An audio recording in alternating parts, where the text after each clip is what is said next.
Dang, guys, this is a lot of major arcana cards. It's not a bad thing, but it's just like a lot of really huge changes for a lot of you guys. Really big changes in your life are coming in. Where you guys are making them changes happen, okay? But the Eight of Coins, Eight of Pentacles, that is hard work. That is definitely putting your elbow grease into it. Focused, energy, concentrated, you know. That's also the Apprentice card. It's like, what are you working so hard for? There's a lot of work going on here, but there's a lot of work in regards to there's a lot of work that truly affects your relationship because you have the Devil here. And I think this is having to do with dealing with impulses, dealing with certain behaviors. Yeah, you're willing to work for the love that you want because you're truly feeling passionate about this relationship. You truly feel great deals of love, probably. Ten of Cups, yeah.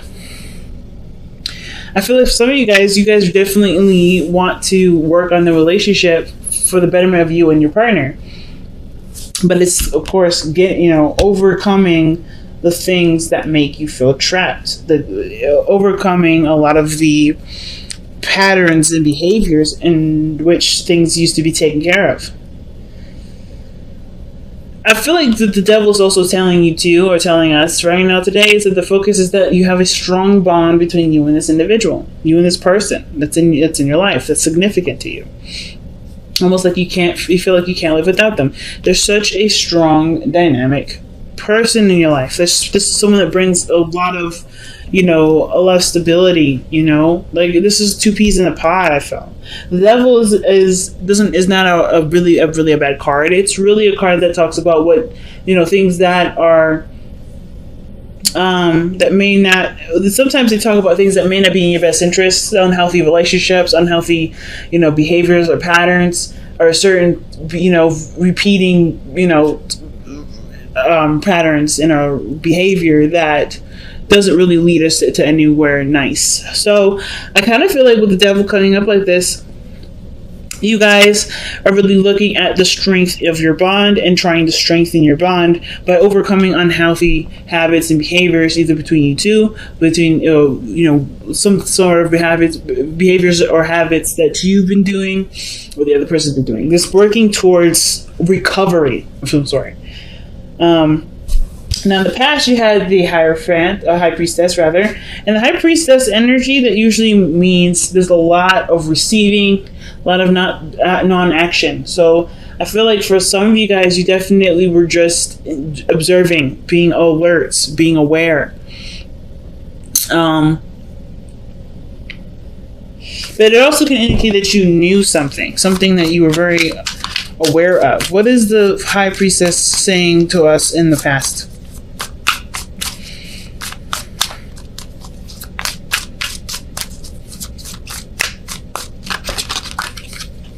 The Two of Wands. So you knew you had to make a choice. So, okay. So the situation is maybe that you may have been keeping something to yourself about what actions need to be taken in order for there to be, movement in a certain direction, some sort of progress going in some sort of direction. But I feel like it's been maybe concealed because, of course, I don't think you're ashamed of it. It's just like there's a lot of adjusting that may need to be done, and there's nobody else's business. It's really just like your personal spiritual growth, really. Like, how are you going to move forward? How are you going to overcome troubles from the past? Overcome bad decisions or choices that you've made or you are making, or trying to get yourself in order. Like, there's some sort of decision here, or being stuck at a crossroads that you knew in the past. I wonder where you guys going with this.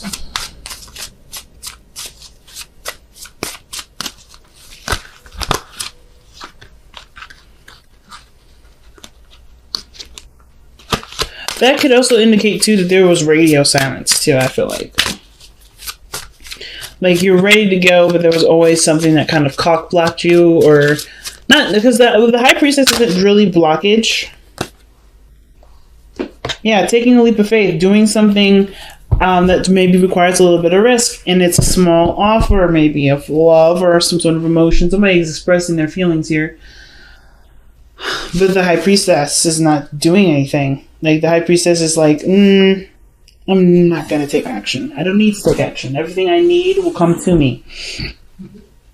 So now the Knight of Swords is like, there's a lot of aggression towards it. Like, there's a lot of aggression or the need to get things going. Like, the Knight of Swords, I feel like it's amped up. But let's go, let's keep going. Sorry, Mako. I woke up my little bunny. He was sleeping. But I kind of feel like that's the situation. That's what's going on. There's a lot of like hustle bustle. Let's get it going. Let's get it popping. And the Knight of Swords, like maybe you guys are like tired of being yo-yoed around. Like there's a decision of, well, okay, where are we gonna go? Obviously, we don't know what we want, but then there's no action that's taken. All right, and I feel like it's because there's somebody here that may be looking at the cliff and thinking, "Damn, that's one hell of a drop." Right? And what I mean by that is that this person is getting closer and closer to the fire, getting closer and closer to actually giving this relationship a shot, but they keep cowering out. Like, they keep backing away. They keep feeling like they're not sure if they're ready. Okay? I feel like that's what's going on. The Fool, to me, is usually someone that does jump off the cliff, that does take their chances, and they don't know any better not to do that. They're innocent, they're naive, they're just doing their thing, right? They're just minding their own business, they're going with the flow of life. But I feel like this person is very conscientious of everything around them, that therefore making taking the leap of faith thing a lot harder, because they're so conscientious. But they want to extend love. I feel like there's just a risk that needs to be taken. There's obviously a leap of faith and start going down that road, right? Just go, all right? Going down whatever journey that the Fool is starting on. It's time to go and do it. I feel like you are aware of this, and you know that this needs to just go with it. Just no resistance. Just go with it. There's nothing to be afraid of. But I feel like now it's like, okay, well, what's up? Actually, like the Knight of Swords is like, okay, well, I'm ready to go. Are you? I mean, because if you're not going, I'm gonna go. Because that's what I kind of get the Knight of Swords telling us right now. Why is the Knight of Swords coming up in the present for Aries?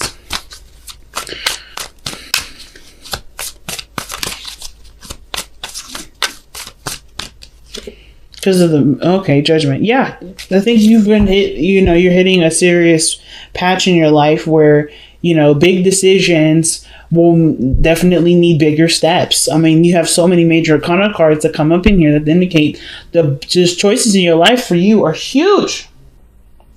You're not interested in wasting time. None of us is ready to fucking go. And then judgment comes up. It's like, yeah, you already made your choice. You already made your decision. You already know what about you needs to either change or that you would like to change, or what type of goal you're going for, what outcome you're looking for. You already know these things. So there's nothing holding you back. You're tired of waiting for people. You're tired of waiting on those changes. You're ready to make those changes happen. You're ready to start something new. You're ready to take advantage of a situation that you have right in front of you. Take advantage of an opportunity. You're really ready to do that. Not like in a, you're trying to be terrible kind of way, but you're looking to start building something or doing something differently with your life that obviously, definitely could go down a different path. And I see success with that because the 10 of Coins is coming up in your future. That's stability. That's a stable home. That's people around you, family. 7 of Swords. Why do we have the 7 of Swords with this? Okay. Sneaking, getting information. The reason why the 10 of Coins is coming up is because there may be, either, this is something that you worked hard to understand, perhaps. Maybe the relationship, that dynamic was something that you needed understanding of. And now that you're ready to go. I feel like you're ready to take that risk. Before, you may needed some more time to understand stuff. But now with the 7 of Swords, you're ready to go. You already have the plans and stuff ready to go. Very interesting. So your best bet to follow is the 9 of Coins. Trust that you have everything that you need. You're very independent. You're very confident. And that's one of the things that people wish they were Aries for, right? That confidence, that understanding of, well, yeah, things can be really scary, but I'm going to do them anyway because I know that I will get back up at the end of the day. You know how many times Aries has fallen off the horse? 1,010,000 times in their lifetime, but they will always get back on the horse because the pain doesn't last very long. The excitement, the journey, the learning experience is the thing that gets them back even more. The experiencing it, just doing it, right? Doing what they want, going for it. The consequences are is nothing that really keeps you from doing things. And I think last year was a really big thing for a lot of you guys to look at consequences. You guys are looking at consequences and you guys were a little bit unsure last year, but now you guys are back in your element. So I feel like right now with the 9 of Coins, it's like, yes, be back in that element. Know who you are and do what you believe you're ready to do. Because the 9 of Coins can also indicate that, there's a lot of boredom. You're single, you're ready to mingle though. I feel like y'all are definitely ready to mingle. So you don't have to stick here in this kind of solitude place of lonesomeness. But I feel like, too, it's just going to take some action different than what you've been doing so far to actually start mingling with people. You know what I'm saying? So death is coming up as your external energy. Death and judgment like this, that's scary because that's Scorpio energy. And the fact that this external energy and usually pairs very well with the present energy, that's dual Scorpio Pluto energy. So there's a lot of deep and emotional and spiritual changes for you guys. Really, really drastic changes. And there's a changes of which when the death card comes up, where there's a lot of learning to adapt to that change. Right now, the 9 of Swords is like you're ready to cut people out your life. You're done. You're ready to go. You're no longer wasting time. So I feel like death, you're clearing space for something new to come in. And I feel like with the Wheel of Fortune coming be your best path to follow, you hope for a new opportunity and a brand new chance, a new start at something to start kicking off in your general direction. Like you want a new opportunity. And you can get this. You are creating this actual new opportunity right now because of how judgment is with the 9 of Swords. You're done playing games. That's what that means to me. 9 of Swords is very, very, very scary when he's serious, right? Because he's like, look, I will mow you down. And that's what you guys are right now. You guys are ready to mow people down if they stand in your way. Because you no longer have time to lose. You know exactly what you're looking for. You know exactly what you want. And you're willing to work for it. 8 of Coins. So your outcome is showing up as the Tower. I don't think this Tower is anything happening to you or anything unexpected happening to you. I feel like the Tower is what you do to change and alter your life because you're tired of something going one way. You're bored. It's driving you nuts. The relationship stuff, like you can't get anything off the ground. That's what it looks like. Like you're still at ground zero. You're always at ground zero. You're ready to start making some goddamn progress. I think you created enough, you're in the process of creating enough space to do that. No longer allowing people to just waste your time. You're now putting up boundaries that allow people that eliminate people from yo-yoing you around, from making you feel like you're not good enough, from making you feel like, you gotta wait extended long periods of time. I feel like you were open to receive whatever, but now you're picky. Because you don't have the time to do it. Like not like you're running out of time, Aries. Like none of that. So you don't want to give that time away to just waste anymore. You are confident in yourself. You're ready to go. So I was thinking this was a bond between you and another individual, and I feel like that may be the thing that's holding you back from starting brand new things, right? Starting over, being single, living life like you're single. You're not committed to anyone, but you're drawn to someone. And that drawing to somebody, it can be great, but this is also a reason for you to continue to be single, to continue to kind of be alone. Because I think at the same time, right, when that moon came up, that could also show the shadows, right? The secrets or the things that we have hiding in the darkness, like our insecurities. And some of us may be feeling like, yeah, I may want a relationship, but I'm also kind of scared to do that because it's been a long time. It's been a while. And you've learned so well to love yourself that you got this, and letting someone else in, that's a huge step. But this bond that you have with this person is really just a crutch for you to continue to be alone. Some of you. But I'm saying right now, like, if but this isn't what you want. I feel like some of you guys, you don't want to be single. You know, you want an opportunity to have a beautiful relationship with somebody, and the only way this happens is fighting against the things that you are not necessarily afraid of. Well, the things that you're afraid of, which is being in a relationship, if that's something that you're afraid of, or allowing someone into your heart. That's a scary step. But you have got everything. Look what you guys got for the power surrenders. Stop procrastinating. Stop procrastinating. That's what's up. Surrender procrastination, family. Now is the time to jump on a goal instead of putting it off. Taking action will attract success. That's what I'm saying. That's what I'm getting from y'all. You're ready to go. You're done. You're done waiting. You're done, hoping. You're ready to just make it happen. That's it. Straight point blank. So let's see what you guys have for your additional advice from the wisdom of the oracle.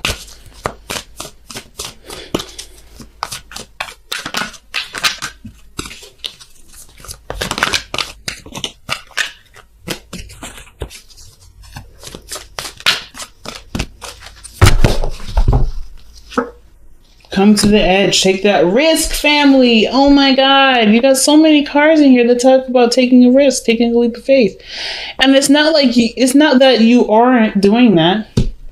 I feel like you guys have been ready to do it, but then like this person that you're tied to, this person that you're connected with isn't really, I don't want to say it's not a real connection.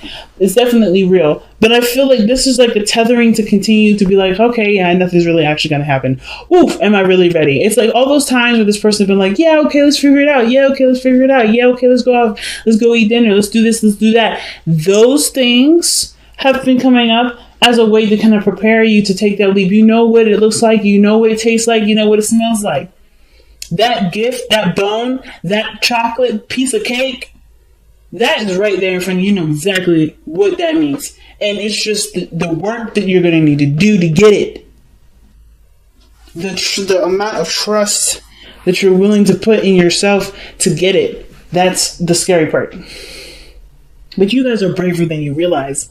Look at how ready y'all are ready to go. There's nothing really stopping you. It's just, at this moment, it's just whether or not you're really willing to continue to put up with the games or go for what you want. And I feel like y'all are ready to go. You're done with it. You're done waiting. You're done. You're ready to just, let's get this popping now. I ain't scared. That's what y'all saying. You ain't scared anymore, Aries. Okay? Coming to the edge is not telling you, it's not giving you advice. It's saying what you already know or what you already plan to do. And it's like confirmation to go on that step, go on that journey.